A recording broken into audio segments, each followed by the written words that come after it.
Namaste and welcome to Dragonfly Kukri and Knives. In this video, it's going to be the first video of the handmade kukris from Nepal. This is part of the series of the production kukris versus the handmade kukris that I'm going to be doing. Now what I've decided to do, I'm going to deviate a little bit from my original intent. My original intent was to do all the production kukris first and then follow with all the handmade kukris. But what I think will be a bit more relevant and also a little bit more entertaining for you guys, as well as a little bit more informative, to follow along in this series with some continuity, will be if I release two videos at the same time, one being of production and another one being of handmade. So that's what I'm going to decide to do now. So I've already released one video of the modern production kukris, which was with Cold Steel. Cold Steel is a company that in many ways has set a high standard for a lot of cutlery companies that, even though they were around long before Cold Steel was, he set a standard of high quality and excellence that some of them had kind of floundered a bit from. So now they're having to play catch up. It's kind of like what happened to the United States auto industry after Japan perfected their craft of making automobiles to such a high perfection that Toyota,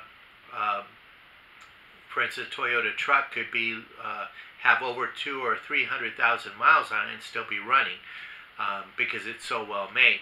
Where Detroit was practicing planned obsolescence, so the car wouldn't make 100,000 miles before you had to go out and buy a new car, or you had a lot of high repair bills. So this is kind of an example of when Cold Steel hit the market, they were making an excellent product that didn't break, it didn't fail, it did what it was designed and supposed to do. And plus, with Lynn's mastery of marketing, he was demonstrating his product through the videos and DVDs and CDs that he was that would accompany his catalogs.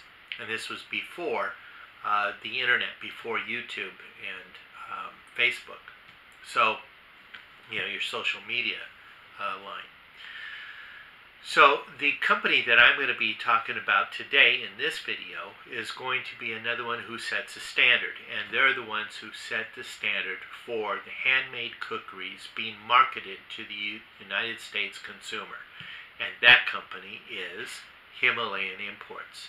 Now before I get too far into the information about Himalayan Imports, I want to cover one base here, and that is, what do I consider a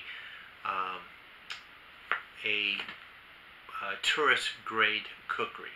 Because we're going to be talking about tourist grade kukris off and on through the series of videos that we're going to do of handmade kukris from Nepal.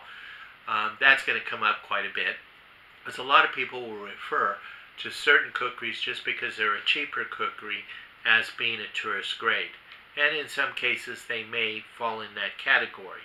But in my mind, when I think of tourist grade, when my wife and I, we go out and travel anywhere, we'll stop at gift shops and we'll look for little shot glasses or little knickknacks that have the name of where we've been.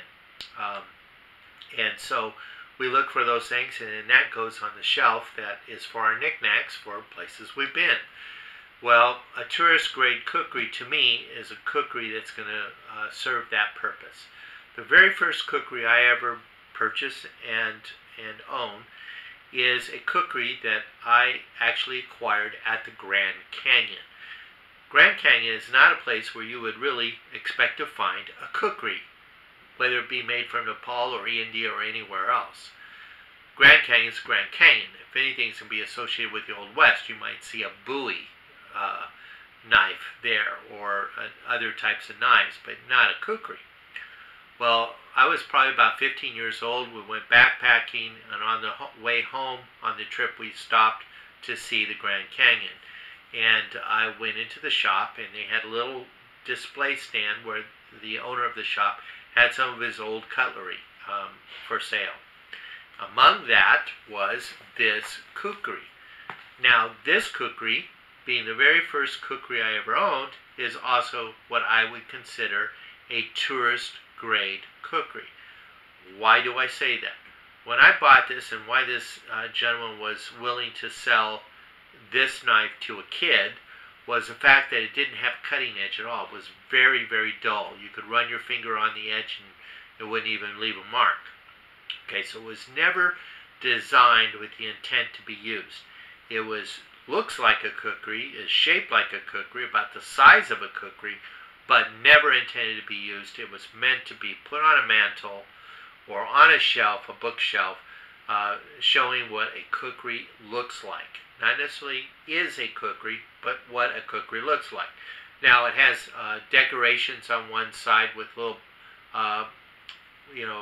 little dots. It says India on it. It's all on one side, the side that's meant to be viewed. The other side is plain.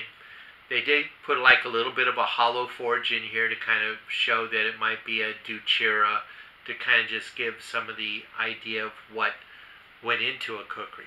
It's a thinner stock of steel. It's probably a high carbon steel, maybe 5160 or another high carbon steel, which they had chrome plated because obviously it would rust.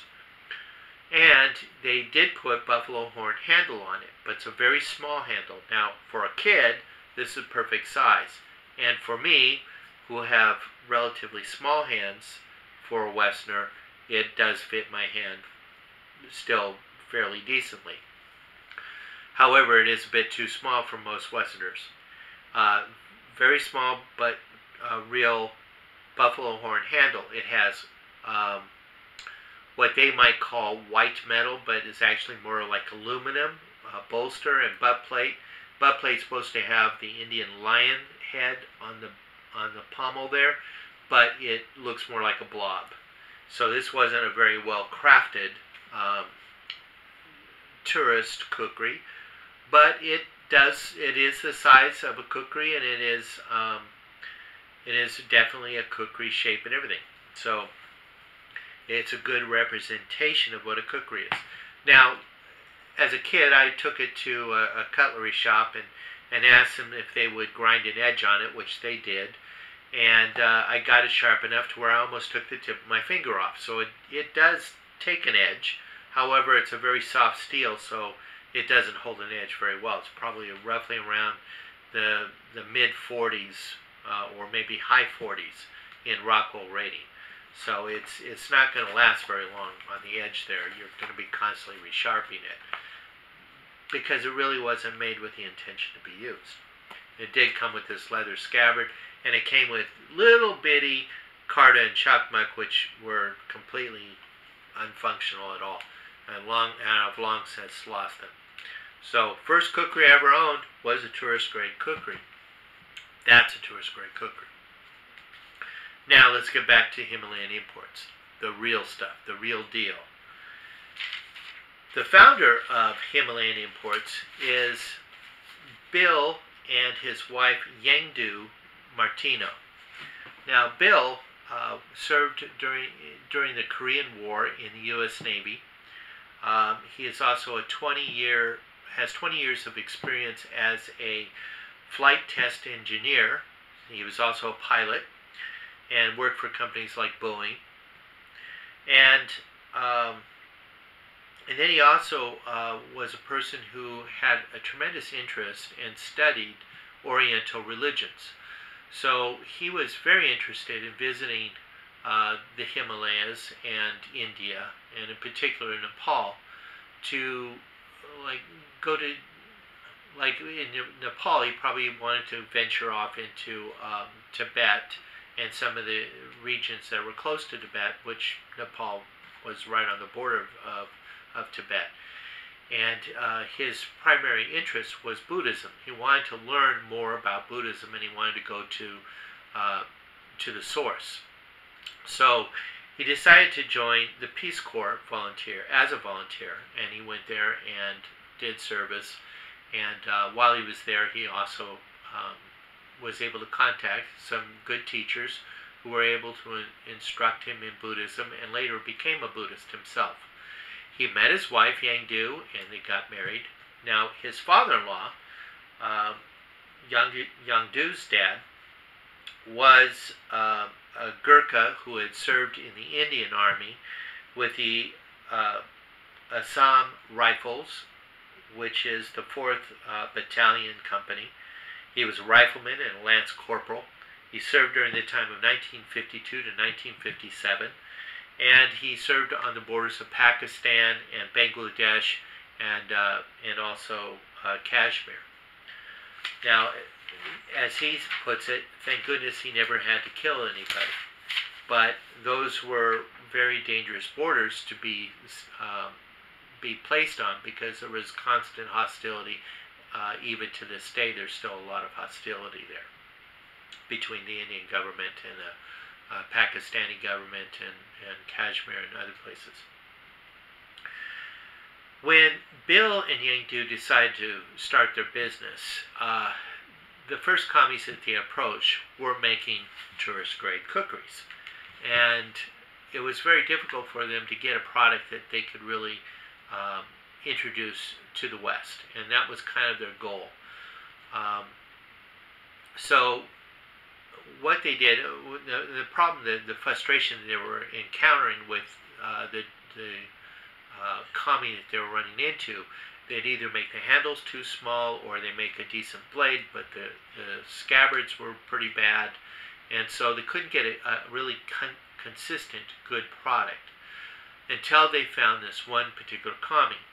This commie was doing tourist-grade kukris to feed his family, but he had the ability and the talent to do really high-end quality. And so when they saw that, they approached him with some of their design intentions and what their business model was, and the gentleman agreed to start producing the kukris to their satisfaction. One of the criteria was that the handles needed to be big enough for a Westerner's hand, and the quality of the blade had to be consistent, as well as the handles and the scabbards. Everything had to be consistent. When Bill started, Bill and Yang Du also moved to the States, and they resided in Reno, Nevada. And as they were doing their export-import business, Bill often says he should have called Himalayan imports Himalayan exports instead, but they came up with Himalayan imports and it stuck, and that's the product that everybody knows them by. What he had to do, back then you didn't have the internet, you didn't have social media to where you can advertise on. All you had was magazine ads. And so what they would do is they would take out spot ads in magazines like Blade magazine that you see here, which this one is April 1995. This is the 1995 magazine, and this is their ad that they put in the magazine. I was a graphic designer at that time, and I was doing spot ads in these magazines for my clients. And another magazine would be Knife Illustrated. I think he even advertised a few times in Black Belt magazine, which is a martial arts magazine. He may have even tried Guns and Ammo. A lot of knife enthusiasts Guns and Ammo would not only do articles on guns, they would do articles on knives. So a lot of knife companies would like to put their advertisement in the back of the magazine as well. I did a lot of ad campaigns for my clients, and these were all the magazines that I would offer to them, along with a few others. But Guns and Ammo, Knife Illustrated, Blade magazine, Black Belt were all magazines that I could do the spot ads for my clients, and I would get the media kits from these magazines and be able to provide the type of service and the type of ad that they would need according to their budget. Now, with that being said, Bill doing the marketing to the United States consumer this was a great way to introduce a knife that most people were not familiar with. Majority of Americans didn't know what a kukri was. So they were actually introducing a completely new product to, even though it's an ancient product, it's been around for a long time in the Asian arena. Here in the United States, it was pretty well unknown, unless any of the soldiers might have served alongside some Gurkhas, or may have met some Gurkhas during World War II or other military engagements. So, with that being said, I'm going to show you some of the products. Now, when I first saw their product, of course I knew what a kukri was because I owned a tourist grade one, and I recognized the shape of the blade, and so I was very interested, and I wrote them. This was probably back in the early 90s when they were first putting their ads out. And what I received in return was an envelope with little Polaroid pictures of the kukris that they were having made, and typed up price lists. Now, in order to cover the cost of advertising, he had to integrate the cost into the price of the kukris. So his kukris weren't real inexpensive, even though you're thinking back in the 1990s, you probably could pick up a kukri for about $50. They were still in the over the $100 range, from what I remember. So they were a little bit beyond my budget. I wasn't able to acquire any of their kukris back then. I've acquired them since then, and much to my delight. And I have purchased some of their older versions along with some of their newer versions, which I'm going to show you. But that's what you could expect when you wrote to them or called them on the phone to inquire and ask for a brochure or more information about the product.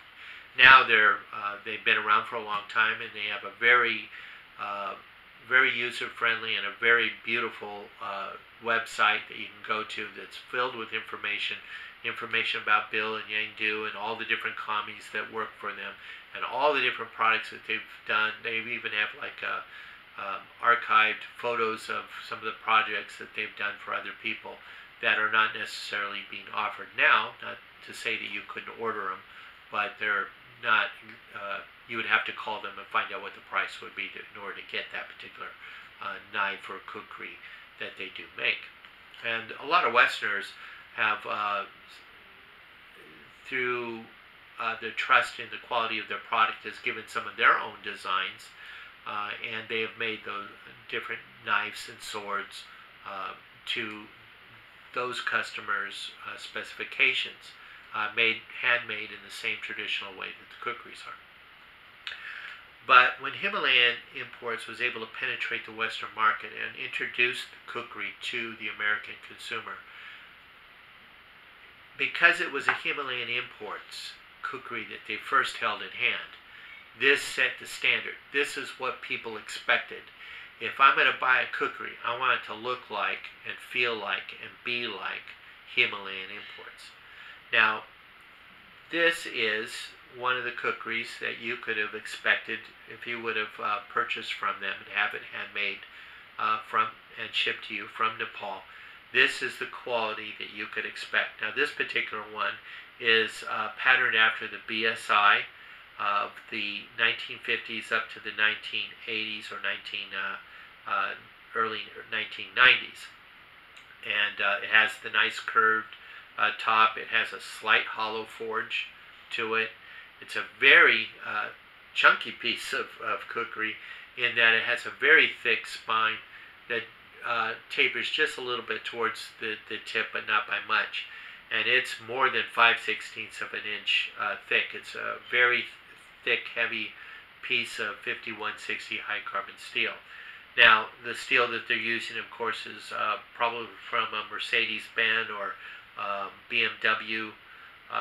They really like the German steels, so they would go and they would acquire the leaf springs from those cars down in India and then import them up to or bring them into Nepal, and then the commies would work them and fashion beautiful kukris as you see this one is. Now this one is has a little bit more elaboration, a little bit more elaborate than what you would find in a normal BSI. It's polished, has a very nice and very sharp convex edge. Like I said, very thick, but it has a nice little design up here at the spine. It comes with a horn handle that was polished brass furnishings on it, the bolster, and the butt plate and keeper with a stick cane that's peened over. Now look at the, I don't know if you can see that, if that'll focus in on the beautiful design on the sides of that, the butt plate here, but very nice, elaborate design. Took a lot of detail work on that. It looks really beautiful. Very, very nice. This is, a very strong and sturdy kukri. You will see it demonstrated with other BSIs that I have in my collection. I kind of like do the battle of the BSIs. And I also take a production blade and chop with it as well in comparison. So that's going to be part of this video series. But this is one of the first or older kukris that you could expect from Himalayan imports. Now, this one has the markings of the kami up here at the top of the spine area. In more recent versions of the Himalayan imports, which you'll see in the other examples I'm going to show, the kami will sign it down here closer to the bolster, and you'll sign it on both sides. This one has it signed on one side, and then there's like little part of the continuation of the decoration.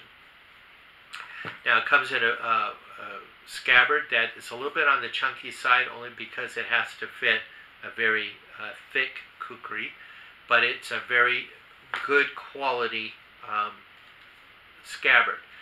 It's easy to slide the blade in and out of. It's held up over time very well, and it has the military style frogs on it. It has it's the hand stitch. You can see the hand stitching on it. That's very nice, very good quality, and it has a brass shape on it. Now it comes with the card and the chakmak. Now these are borderline not as good a quality as their more recent versions are. This one is borderline not usable. It's almost at the point where I would throw it in the shoebox. Same thing with the chakmak. But it does come with that. Does not have a tender pouch, but this is what you could expect, and it was a very good quality. This is an older kukri, and the previous owner, I did acquire this second hand, so the previous owner didn't stay on top of the horn handle, so it does have a little bit of a stress fracture in it, but it's still a very solid handle. It can still chop very well, and it is patterned after this BSI, which you saw in the previous video. So this is not a Himalayan imports. This is an actual BSI during the time of the 1980s or 1960s. I'm sorry, this is 1968 BSI. So that's what this Himalayan imports is patterned after. Another Himalayan imports, which is a design that they're no longer offering, that I came across. The original owner of it was lightening his collection, and I saw this and jumped on it. And I was fortunate to win the bid on it. It was I think it was offered on eBay. This is a beautiful, beautiful design. This is one of the designs I remember seeing in some of the brochure or some of the photos that they sent me. It's a really just gorgeous, gorgeous kukri, and very unique in its appearance. It kind of reminds me of what you might see described as the fish head kukri, because it has it almost looks like a fish in its design. It's very, here's the very wide body of it. You can almost picture the eyes right here. This is the tail. It's got a very wide belly. It's probably about a 3-inch belly, if I remember correctly. This one is a do chira, and the chiras actually do work. They're very functional, so I do lighten this blade. It's not super thick like you saw in the other BSI version that they did. This one has a much thinner spine. It's probably about a 1/4 inch, and so it looks like it would be heavy, but it really isn't. And the other great thing about this is this has such a beautiful horn handle. It's large enough to accommodate most Westerner hands. As you can see, my hand does. I have plenty of room to move around on this handle to get all kinds of different purchases on it, depending upon the chopping needs or cutting needs that I need. But if you look at this horn handle, you will see that it's nice and polished. It has beautiful marbling on it, and there's certain parts on it that are left raw to really show you that you have a buffalo horn handle, and it really just adds to the beauty and quality of this kukri. And also looks like it has a nickel-plated bolster and pommel and keeper. So it's just awesome. And here you have the signing of the kami, and he has it in English and then in Hindi down at the bottom. And then on the other side you'll have his symbol, which in this particular case it's the sun, which stands to reason because the moon and the sun are very prominent in Nepali symbols. And so here you can see that it was made by a particular kami. He has actually signed it, so it's really well done. Excellent scabbard, same excellent quality, and here you have a better quality chakmak and karta as well, which is these are actually useful. This one has a little scanty grind. It's a pretty thin blade, but it's a long enough blade that you could actually get in there and use. Another one that they did, which is really a very good one, is this is their version of the British Standard Issue MK2. It's the panwalls design, full tang, has the rosewood handle. It's rounded, 2 peens, plus your butt plate with the peening behind it. They didn't do the bolster blended in, but they do have the steel bolster. Has the same blade shape. It is a 13-inch blade. It is a pretty thick piece of 5160 high carbon steel, so this is a really hefty kukri, but it has a long enough handle that you could even use it as a two-handed chopper. This is an excellent quality MK2 version of a World War II replica. And again, you have the kami who has signed it. English first, then the Hindi at the bottom, and then on the other side he has his symbol. In this particular one, he has the star. And this one also comes with very good quality sheath. Excellent leather. It's very sturdy, very beautiful, and look at that chakma and karta. This karta is definitely useful. You see that the handle fits the hand really well. You got a good blade with good bevel, and this is a form follows function very well with this. And of course your chakmak is, I can't get it out, but because I kind of stuck it in there pretty good, but it's of the same size and quality. So excellent, excellent quality. It's a little bit on the heavy side, but it's going to last you a long, long time. One of my more recent purchases, I repurposed a scabbard because when I bought it, I did not buy it with a scabbard.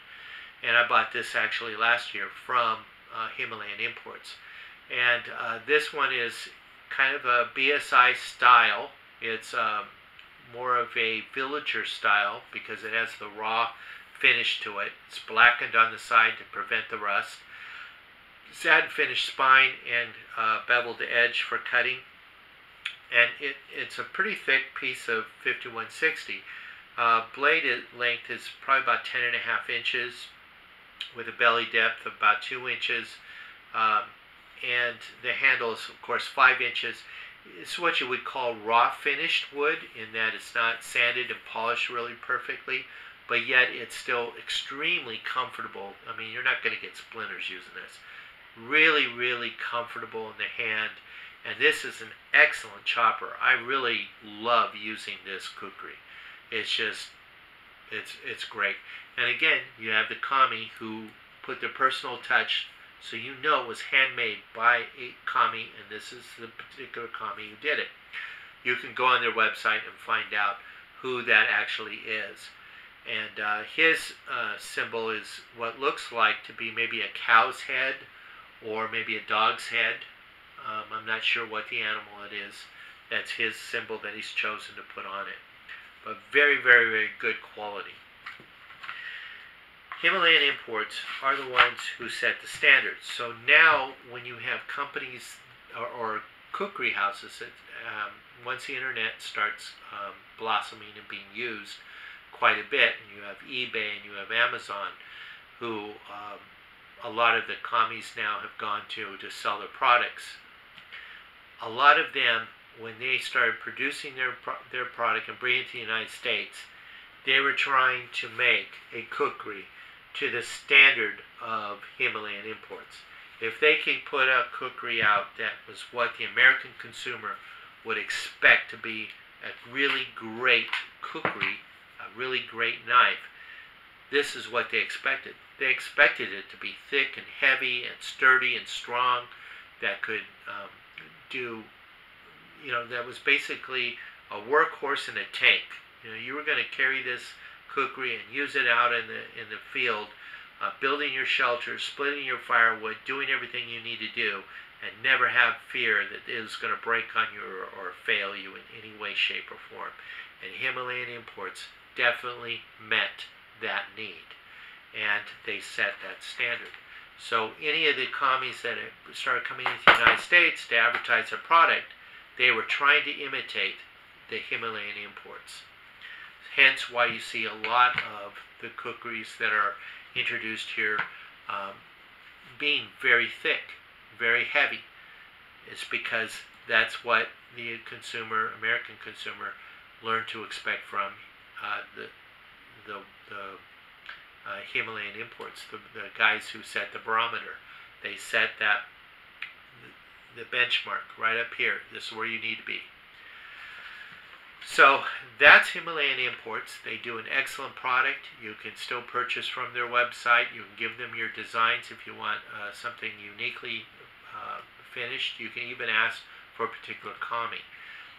They provide an excellent service, and they sell an excellent product and stand behind the product very, very well.